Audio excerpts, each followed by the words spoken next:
This is Chuck Worley with the 757 House Whisperer Show. Every Wednesday night, we have come up with a pretty cool idea that we are going to blast out some great clips from the last 12 months of our show. Some great things that we have helped a lot of people this year. I get comments all the time, every week, someone coming up to me, thanking me for coming up with the show and helping people in the 757 in our backyards, helping them with their problems with their houses, from painting to roofing to siding to crawl spaces to ductwork to heating and air conditioning, pretty much all the different things that we do to help people on a weekly basis, giving you guys an opportunity to call in and ask questions about your houses. So I want to introduce us. I am the founder and host of the 757 House Whisperer Show. I am Chuck Worley. I also own Worley's Home Services. We do heating and air conditioning, plumbing, ductwork, electrical, crawl space encapsulation, spray foam insulation. Houses talk to me. I'm a building science geek and just have been fixing houses in this area for over 25 years. I have got a group of people that I trust, some specialists, kind of specialist hosts, I call them co-hosts. Justin Murphy has been fantastic. He has been with Pyramid Roofing for almost 20 years and has done a great job for us answering questions about Pyramid, about problems and solar and roofing, and he is a fantastic part of our team. Mike Davenport with CVP, Custom Vinyl Windows and Doors. Mike has been a friend of mine for over 30 years. He is great with any doors and windows. They actually have a manufacturing plant right in Newport News, Virginia, which I think is just fantastic to have a plant right here in your backyard. This stuff's not being made in China. It's right here by folks in our area, supporting our industry, our 757. We have Albin with Albin Co. Remodeling homes and new construction. He has been a friend of mine for over 20 years. He actually is doing a remodel in my house. So obviously I trust him a lot because I am happy he is keeping my fiance happy with this new remodel. Cindy Raw with Alpha Pest Solution. She's any varmints. She's the only woman you know with the license to kill. She has some great clips and some funny stuff that we're going to get you guys tonight. And then Jack Keller, he owns Legacy Painting. Great. He's our young lad of the group. He's 25 years old, just hired his 6th employee, trying to bust a couple records this year. He's doing fantastic, getting ready to rent his own space now, building, and we're really proud of him. He's really grown up a lot this past year and having fun hanging out with the old folks. He's actually a listener, so he will learn a lot this year. So, and next few years to come. So I'm going to just kind of introduce everybody like I just did. I'm going to let you guys know. Please call us anytime at the 757 House Whisperer Show number, 757-955-9415. You can text us anytime and we will respond to you or leave a message on that phone number. I do want to thank you guys for listening to us this past year. Thank you for all the kind words, all the Facebook posts, all the wonderful things that you guys have said about my co-host and myself, and actually a couple contractors, even fellow contractors, thanking us for warning homeowners and giving them public service announcements and, helping people understand their house more. Because that's half the battle, right? Is understanding what the problems are. Not symptoms, but the actual problems. Most of the time people call in to the show, they're telling us about the symptoms that they have, which we have to actually tell them what their problems are, not the symptoms, right? So we come up with solutions for the real problem that they're having. So again, this is the 757 House Whisperer Show. We are going to send you guys a whole bunch of clips from the past 12 months of some great answers.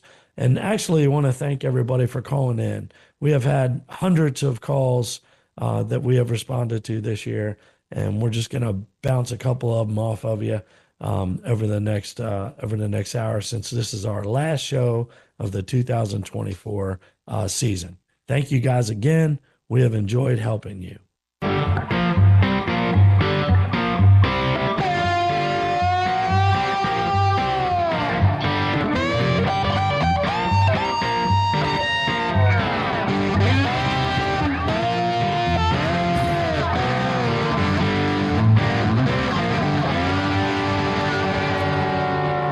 Looks like we got Horace on the line. Got a question about a driveway. Hey, buddy, how old is your driveway? The original part of it was 2014, and then I got a 22 by 20 extension in 2021. And which part? I guess the 20 by 14 is the one with the rotting joints? Yeah, well, no, the 22 by 20 is the new one. They did the recess cut release to keep it from cracking, but the original the 2014, which is the longer run of it, has the pressure treated wood joints, and most of the ones nearest to the house where like the gutters empty, the downspouts, they're all rotted. Well, I got to tell you, the pressure treated material that we got in 2014 was not the same pressure treated material we got in the 80s. They took arsenic out of it, and it's no longer as good a product. Moisture is the death of it, and rotting out really is quick to happen.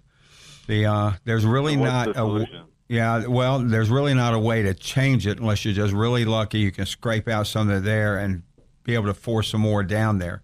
But what you can do is clean it out good, the expansion joints, and you can take a Baccarat, which is a product you use to help hold sealant in place, and get a good quality sealant that can be recommended by your local hardware supply type place, and fill those joints, let them set, and that's what they use in buildings, expansion joints they put in buildings, and that will keep the water from going into it, because you don't want water getting underneath the slab. It can cause more problems, lifting and what have you. But I think it has in one area. There's a giant crack across one of the sections. Yeah. Is that evidence of that? Yeah, the crack, is that in the old drive or the new drive? The crack. Old drive. Yeah. Old drive. When you a lot of times, guys, when they're doing driveways, the end of the job, and you got to have a good base underneath the driveway. And if you don't have a good base, the driveway is no better than what it sits on. And the 4-inch concrete, that is what normally driveways are, 4 to 5 inches. If it doesn't have a good base, the constant moving in and out over top of it, possibly moving in on top of it before it's had a good setting period to where it gets generate most of its strength, can cause premature cracking, and it may not show up for years, but the cracks are there from the beginning, and they just show up later. And you can't do anything about that. Just you can try sealing them some, but eventually they'll start opening up and give you a problem. And the only way to fix it is to replace it. When you replace it, make sure that the guy puts a good, substantial base under it, because remember, the driveway is no better than the base it sits on. Hope that helps. It's just like a house foundation. Yeah, exactly. It's no better than the house that it's built on. Do you want to go to Gary? All right, let's go to Gary. Hey, how are you guys doing? It's good to hear. Good to hear somebody's sane voice on the radio this afternoon. I got 2 questions. I don't know. I haven't been called sane for a while. It's been a little while. I don't know if that's a word that goes for construction workers. That's right. What can we do for you? I was trying to be nice. So a couple things. The main reason I call is because I heard you guys a couple of weeks ago, maybe a month ago, I don't know, the whispering thing. And I need some help with windows, with casement windows. I've got a house that was built in 86 near the water. The casement windows are all rotting out. I've gone to the big boxes. I still get robocalls for all these window companies that want to come and just basically tell you, if you sign tonight, we'll give you 50% off. I don't trust any of these guys, okay? Yeah, this window business thing has taken, it's like going to a used car salesman. It's pretty horrible. Yeah. I guess you did hear me and Mike Davenport a couple weeks ago. We were talking about that, and he spent a lot of time on that. Look, if you're good at what you do, I feel like we're really good at what we do. I don't have to spend 4 hours in your house to tell you. I just don't. I'm going to show you a great product. This is what we do. My guys are not in houses that long. Like, we're coming in. We're going to show you what needs to be done. This is what needs to be done. Do your due diligence. That's fine. But we're going to show you the best product, a great price for a great job. And, you know, I mean, you always got to worry about Bubba and Skeeter coming in there. And, I mean, comes in. I mean, some guy said Chuck in a truck. I don't like that one because my name's Chuck. But I mean, Dan in a van. Dan in a van. I like that one a lot better. Yeah. So, but I mean, if you're good at what you do, and you know those guys trying to close you to do the job the next day. I mean, if they're not busy right now in construction, I don't want them in my house. No. Like it's, you know, there is a little bit of a backlog. You know. There is. Yeah, but Mike Davenport is your man. I've known him for 30 years. I've been in a men's group with him for probably 20 years. You're going to get exactly what he tells you you're going to get, or he's going to put a foot in somebody's butt. The greatest part about him is he actually owns the manufacturing. He's one of the partners with Barry that actually manufactures the window. So guess what? If something's off and they did the measurements wrong or whatever, I mean, he doesn't have to wait for China to send him a new one. They just go back to Newport News and build it. You know, so so that's part of the question because I know what I need, right? Okay. And I think the money's made, you know, all on the framing and the labor, and the windows somebody knows how to get for pretty dirt cheap. So we want good windows, but the issue really is, I would say 90% of the work is reframing. You know, because we've got rotted out framework, which I'm sure a ton of people listening to this right now have the same problem. Here in Virginia Beach, right? It's yes. You know, a lot of the homes were built in the 60s, 70s, 80s. And so, you know, they're all the homes that have windows, especially if you're near the water, you know, they're rotting out. So really what I need is somebody who's a good framer. I had a guy, he got really sick apparently. I never got to see him again. He was like the window guy. But it sounds like you guys have your own like builder, you know, framers. And it sounds like you also have some good connections with good window folks. Because, I mean, I know you can get, you know, the Anderson windows, there's at least 4 different brands. You guys know which ones they are. They are. And they're all trying to sell you the window brand. And they're well, all here's, trying to sell you, you're really on the right, you're really on the right track because it's the same in roofing. It's the same in air conditioning. It's the same in windows. It has zero to do with, I mean, the product is important. I'm not going to lie. Yeah. It is important. You don't want to buy a bad product. But, I mean, it's, you know, even if you go to, what's that thing that they grade certain things. Angie's List? No, it's the old stuff from the 80s and 90s. I'm only 83 here. Oh, yeah, I know.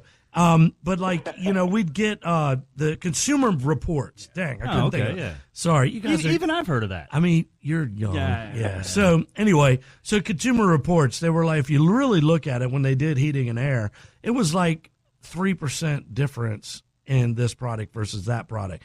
Yet it was Trane, it was Rude, it was Carrier, but they're all like 2 or 3% better than the other one. So it wasn't like 48% better. Like, you know what I'm saying? So everything has to do with the installation. So if you don't install it properly, I have gone back on brand new 20 SEER, tens of thousands of dollar systems installed improperly. You know, or they install it on a duct system. They'll install a 3-ton unit on a 2-ton duct system, or a 4-ton unit on a, you know, hey, this guy gave me a better price for he gave me a 3-ton and then upgraded me to 4-ton for free.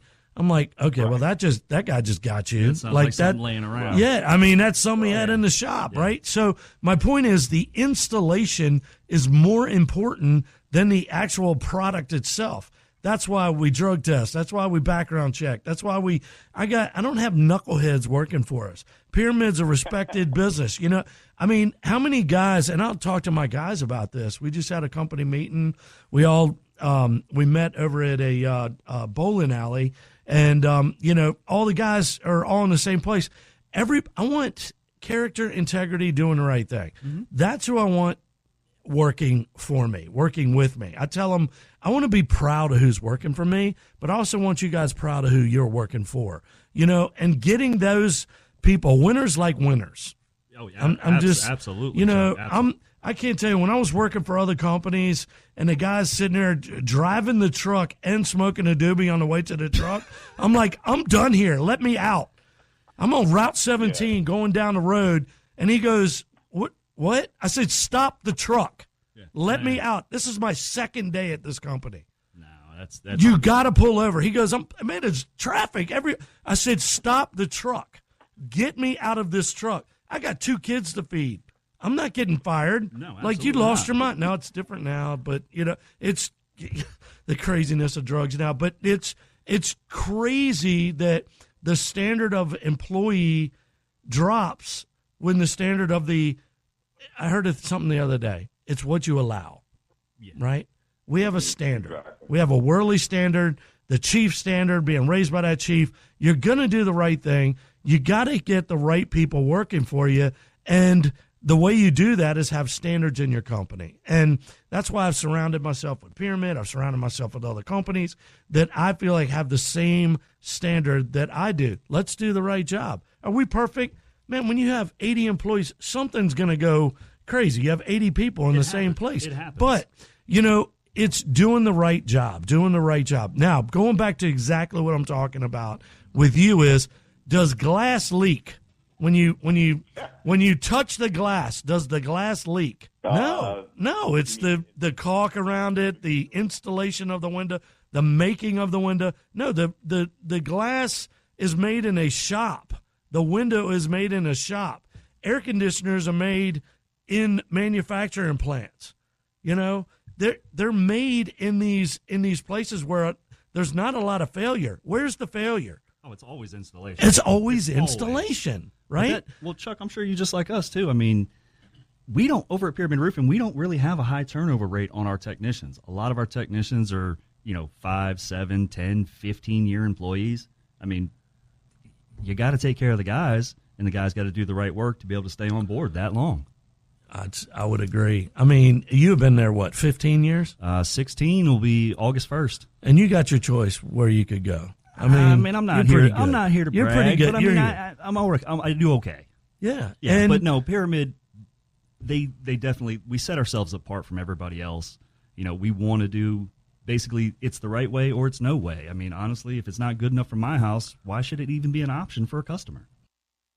Big Jack, you got any things that have interesting that happened this week on the job site that you might think could help a customer or help our listeners with something that somebody painted over oil, somebody painted any kind of crazy thing that you ran into this week? Or Mike? Why don't you tell us what you did on that one for my buddy Kurt? A proper way to prep it. Yeah, I can cover both of those. First, Chuck, something that we see a good amount of is some of these older homes, especially like Hilton Village and just some of these older homes that have that oil-based paint. People think, they don't even think about it, which I completely understand. They just kind of throw some paint on it, which within, almost immediately the paint's going to start to fail and cause more issues and just become a larger expense. So an easy way to kind of avoid that we see is go to your local Sherwin-Williams, Walmart, Home Depot, and get some either paint thinner or denatured alcohol. You can get some paint thinner, put it on a rag, rub it on the paint. If any of the paint comes off, it's oil-based. Or if you use denatured alcohol and it comes off, then it's latex. So just an easy way to avoid that and get the right primers and paint it. Mike sent us a referral to a good buddy of his and was a phenomenal client to work with, super easy. He built a walk-in closet. He had a bunch of custom trim put in, some shiplap on the walls, and stuff like that. It just, you got to go an extra step and just making sure you prep everything right. There's a ton of nail holes, caulking, all the new trim, new sheetrock. So getting the right primers on there, getting the right putty in the holes, and make sure everything's sanded. So we put a coat of paint on everything. We gave everything a light sanding, especially with like trim and shiplap. When it's on the walls like that, it's really a good idea. Just give it a light sanding. It makes it real smooth to touch, nice to look at. And then using just a good high quality top coat paint to put over top of that gives it nice durability, dries real hard, and looks real good for the years to come.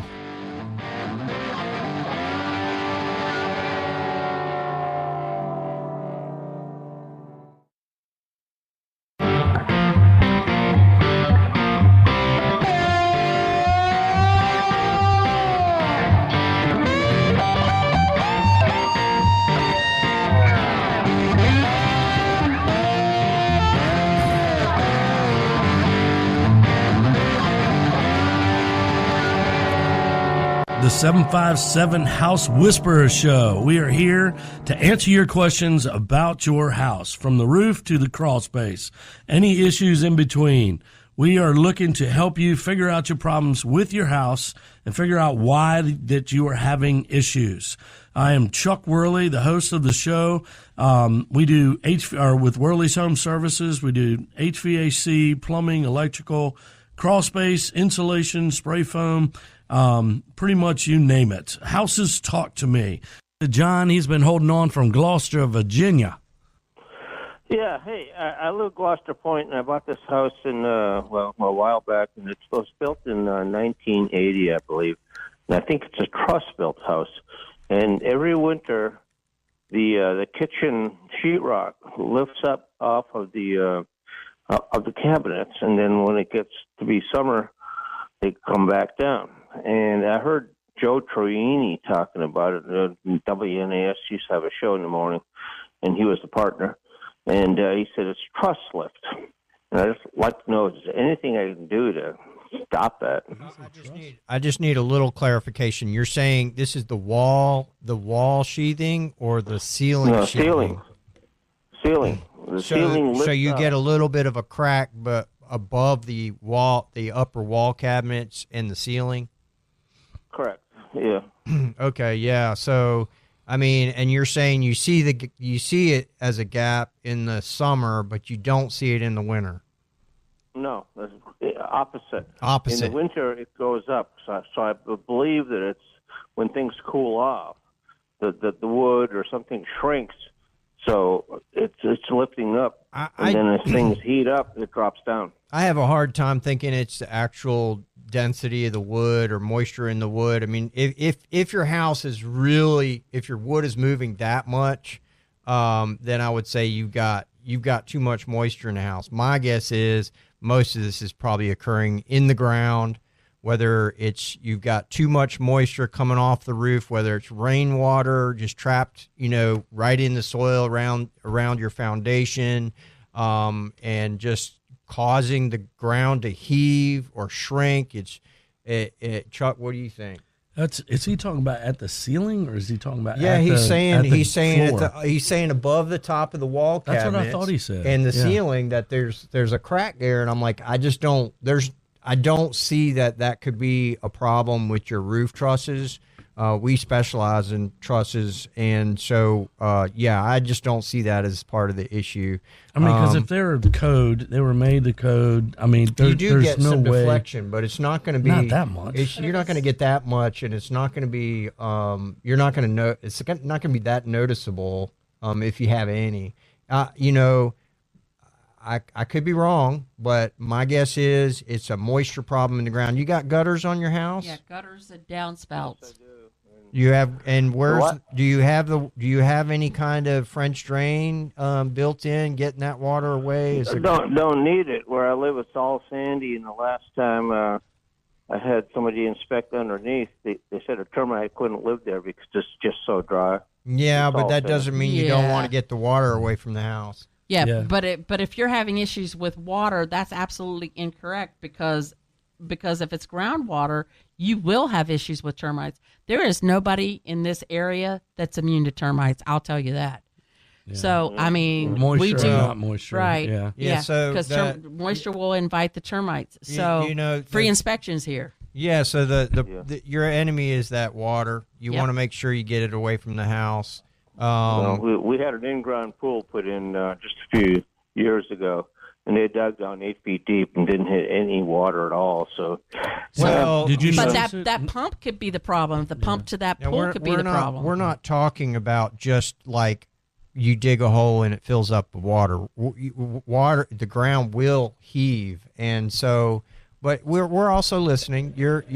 As Chuck says, your house will talk to you. If you're saying that the ground is really sandy and there is no moisture in the ground, then maybe we're barking up the wrong tree. Yeah, definitely we need to come out and take a look and see what's going on. Absolutely. There's just some houses that we just have to do that because every house is different. I mean, you'll have houses in Norfolk that are just rotting out, and then right next door, the house has been there for 100 years, and it's perfect. Yeah. Like it's got, what do you call that wood? perforated wood, where you can't drive a nail through it. It's so old. Yep. I don't know a name for petrified. that. Is it petrified? Oh, Is that the right word? Dang hard. Yeah. So I mean, it's like the next door neighbor's got petrified wood that you can't, cut, with the handsaw. But so John, every house is I would be different. glad to call and talk to you a little bit further about that. See if we can't come up with something that maybe you can start to poke and pry at. And I mean, there's obviously an issue. I mean, because that's not normal, John. So you're great. Thank you for calling, because you're not the only person with this issue. So you're really helping other people by calling in and asking that question. Although houses talk to us, sometimes it takes a long time for that conversation to unfold. It's kind of like, maybe it's like your wife, you're not listening, right? Wait a minute now. Wait a minute now. Or it takes you're not listening to your wife. Or it takes multiple companies. That up. Or it takes multiple companies to come out and take a look and actually address the problem instead of just trying to treat the symptom. Absolutely. So I meant you not listening to your wife. It's the houses. Careful there. Houses is talking to you, female but here. you're not listening. I'm at fault for that. So, John, thanks for calling in. I'll give you a shout. It looks like we got Jim over in Gloucester Point. You got a rodent problem in Gloucester. That's correct. So tell us about that. Well, I wasn't sure what it was, but I saw this animal out picking leaves off of area near my line in the middle of the day, picking leaves off the foliage off the vines, and I went back in and I started reading about it. I understand those animals are basically nocturnal, but I saw it in the daytime. And so did another friend about 2 o'clock in the afternoon. Was it a rat? So you saw it. So do you know what it was? No, I thought it was a groundhog first. Okay. It's much bigger than a rat. Bigger. Okay. And bigger than the groundhog. Bigger than the squirrel. I thought it was a squirrel first. Then I did not have my field glasses with me, so I didn't get a good view. I've since got my field glasses out, but I have not seen it since then. Another friend was here. He saw it about 2 o'clock in the afternoon. He thought it was a groundhog first of all, too. All right. Did you have any of their droppings around? Because we can do an identification based upon the droppings if you have them. Jim, let's do this, Jim. If you see them again, get a plastic baggie, gather them up for me. I'm happy to come take a look at that. There's no charge for me to come look. And we're happy to come out there, take a look, see what you got going on, and then make recommendations for treatment or removal depending upon what you've got. Where I've seen it, put it in a plastic bag, call you. You'll come out with no charge, identify what it is from the droppings, recommend what I do next. Exactly. That's exactly correct. And we're happy to do that, for termites or fungus or whatever you've got going on. All my inspections are free, everybody out there. So if you've got something going on, call in. Let's talk about what you've got. Let's get one of my good people, and we're a family-owned and operated company. So you'll see somebody in my family out there or me myself, and we'll come out. We'll figure out what you got going on, make the recommendations. There's no charge unless we actually do the work for you. Okay, Cindy, we'll appreciate it. Cindy, why don't you take a few minutes and kind of tell about, thank you, Jim. Why don't you kind of tell them about your family business? Yeah, it's family business. Started the business almost 15 years ago because there was a man who told me I couldn't do it. So you know how that works for me. I'm going to prove to you how I can do it in 10 different ways and how I can do it better than a man. So that's what started me. God blessed me with 5 sons. I have 4 daughter-in-laws. I have 13 grandchildren and 4 great-grandchildren. So at any given time, one of my sons is an electrician. One son does HVAC. One does, he's a welder. So at any given time, one or more of my sons might be doing some things for me. I've got one that does my inspections. I've got a daughter-in-law that does pest control for me. So we're completely family-owned and operated. I am the mom, so buck stops right here.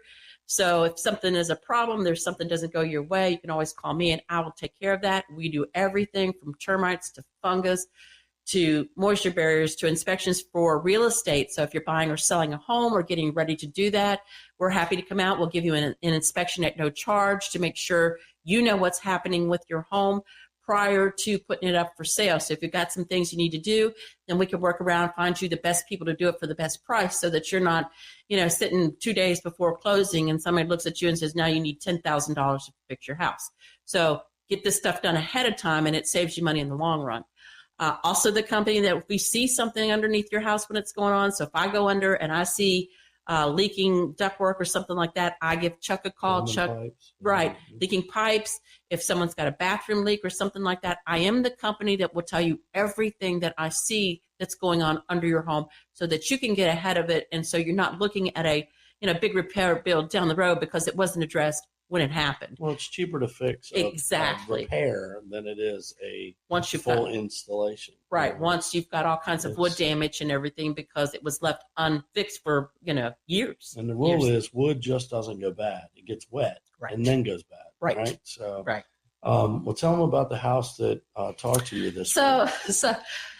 We did probably, my daughter and I are usually together when we do things. And yesterday we did 7 inspections yesterday. That's a lot for one day, but and a good deal of them were ocean view over in Norfolk, so you expect to find some things there anyways. But moisture issues, absolutely. And so we opened up the crawl space door, and I opened up this crawl space door, and there's stuff everywhere. And I'm just not really unusual, but I stick my head in a little bit, and I turn it to the right, and about 4 floor joists in, there's a great big help sign on a floor joist.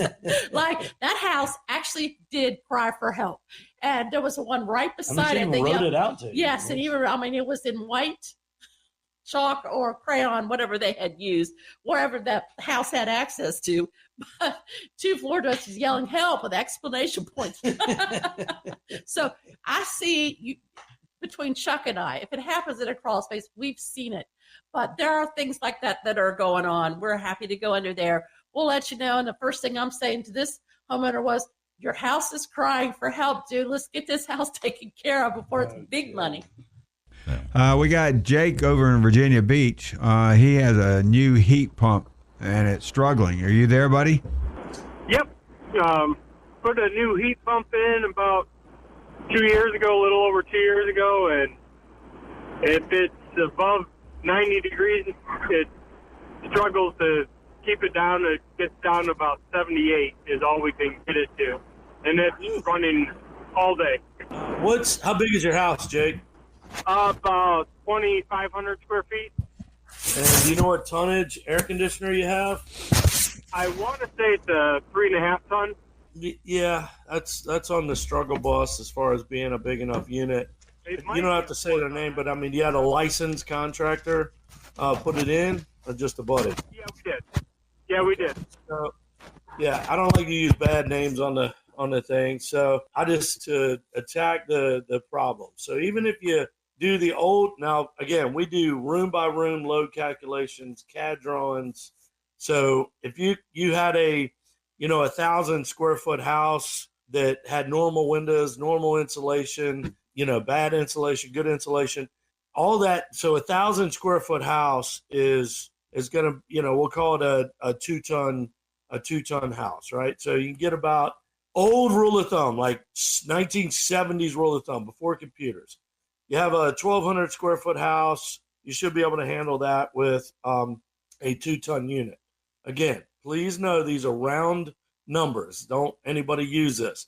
What really needs to happen is a CAD drawing, load calculation, rotation of house, east-west, location, where are the windows at on the house. So what I want to explain to you, if you have 1,000 square foot house with average windows, average doors, average insulation, a 2-ton should handle that house. It's about 600 square foot per ton. So new construction, it can be even better than that, right? So that's just kind of a rule of thumb to see if we're in the ballpark, which you're close, but not close. We're a couple away, but like I like to explain it like this. If I have a 1,200 square foot house that's built like a sunroom, that means I got glass on all 4 sides. I got sliding glass doors on all 4 sides. Do you think I can keep that house comfortable with a 2-ton unit? The answer is no, because you can't beat God, right? So all that glass. Now let's do the same house, 1,200 square foot house, and I've got 1 inch, 2 inch of insulation in my attic. The house is like a wind tunnel, and I have average houses, average windows, average doors, No new windows like Mike would put in there because that helps drop the load. So is that house going to be able to be handled by a 2-ton unit? Probably not, right? So that's why I say every house is different. So I like to kind of explain it like that. So, but yeah, 600 square foot is about the average. You said 2,500. I don't have a calculator near me, but that's what 600 times 4 is 24, right? So 2,400. So you're probably talking closer to a 4-ton unit versus a 3.5 ton. So you may, we probably just need to come out and do like a CAD drawn load calculation on the house and kind of make sure you got the right tonnage. But you may have to supplement. Do you have like a room over the garage or any kind of? We do. We have a room over the garage and a sunroom. It's a ranch house, and then it has that room over the sunroom, or room over the garage, and that room, sunroom. That room's always hot, isn't it? Sorry. It is. It's always. A couple of things we could do is we do attic retrofits, which we come in, suck out all the old insulation, and that includes the old squirrels, like the last question. We suck them out too, and they're dead in the insulation. Suck out the insulation, spray foam, seal the house, put in R50 insulation. That can help us bring the load down on the house so that we can bring that temperature down in the summer. We could encapsulate the crawl space, which would stop some of the heat loss and heat gain from the crawl space. There's a natural draft of a house. If you have an open crawl space, that heat's getting into your house. So there are some things that we could do to kind of tighten up. Being that you already have a 2-year-old system, I don't want to tell you to rip that thing out and put a new one in. I mean, that might be the only answer, but I'd like to kind of work towards other stuff that probably needs to be done anyway. Spray foam, sealing up the house, that's not a bad thing, right? It's making our house more energy efficient. Maybe putting a mini split in the room over the garage, that could maybe help supplement. So you could take that square footage off the house. We could disconnect that ductwork to the room over the garage. And, so I probably shouldn't say it to all the cat lovers, but I mean, there's 6 different ways to skin a cat, right? So there's a whole bunch of things that we can do to make it better, to utilize the heat pump that you had, because I don't want you to punch me in the head if I tell you got to rip it out and put a new one in. So, well, one thing too that you might think about that Chuck could help you with. When was your house built? 87. Okay. Well, I tell you one thing that's changed a lot since 87, because I've been building houses since 1973. You probably got 1 supply line, maybe 2 in that bonus room over the garage. Is that correct or incorrect? There's 2, but the airflow is very. Okay. Is there an air return in that room? There's probably not. There's a 2x2 in there. Okay, well, the thing that you got to be sure of is that one of your lines didn't get crushed. If you got low airflow, the line could have been crushed, and that's why you're not getting enough airflow. But those bonus rooms over those garages had to have a lot of TLC, sealing up everything tight, insulating it properly. I started out before I bought into the window company as a builder, and I still build houses. And Chuck is absolutely correct. Spray foam, for instance, I do that around receptacles and outside walls. I put foam in behind all the water lines, and I try not to put a water line on the outside wall, but if it's got one, I wrap it up in closed cell foam. You just got to do, because what you can't see is some of the most important parts of your house. Chuck does all of those things. Nobody grows in a crawl space. I mean, most of the time they're afraid to go in a crawl space, except for Cindy. She loves going to crawl space. But you close up the air spots that can leak. You got to get a great electrician, a great plumber, a great heating guy, the insulating guy, because once that sheetrock goes up, you don't ever see any of that stuff again. And it's the old thing that beauty's only skin deep, ugly goes clean to the bone. Yeah. It's when I pulled the sheetrock off of my walls, man, I could see outside. Like there was 1-inch gaps on those boards. I could literally see people walking by my house when I pulled the sheetrock off. I'm like, well, no kidding, this thing is hard as heck. I only have a 1,400 square foot house, and I had a 3-ton unit on my house because I had no insulation. I had no, what do they say? The plumber's house always got a water leak. The heating and air guy's house is always hot. So it's, we're fixing up the house now to fix all that, to remedy all that. But my point is there's so many things that we could do to make the house more energy efficient.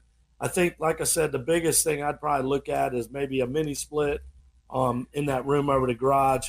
But I would definitely look at spray foam and insulation and tightening up that house so that we're not losing that heat and air conditioning.